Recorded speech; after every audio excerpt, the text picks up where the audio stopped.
Ay, tatamad na araw na 'to. Grabe naman ang low energy ko. Tapos ang ingay-ingay pa. Inaantok na nga yung isang aso dito sa tabi. Tapos itong kapatid ko na 'to, nangungulit pa 'tong bansot na 'to. O diba, lakas-lakas pa ng TV.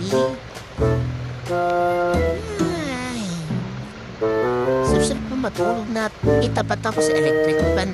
Antok na antok pa naman ako.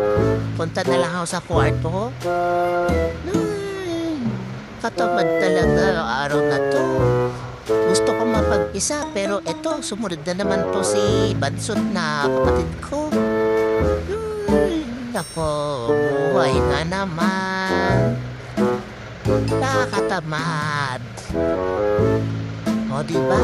Napaka-ambisyosa naman tong kapatid ko na to. May pahimas-himas pa sa tiyan. Ako kaya, mama, hindi mo hinihimas? Ay, grabe kayo sa akin, noy.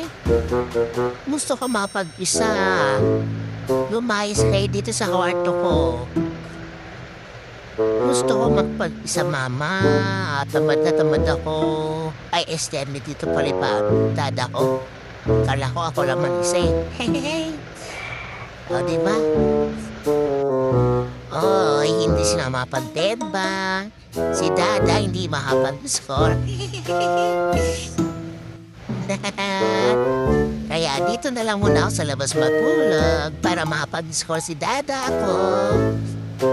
Ay, sarap ng electric fan talaga. O, diba? Yun muna. Bye! Inaantok na ako.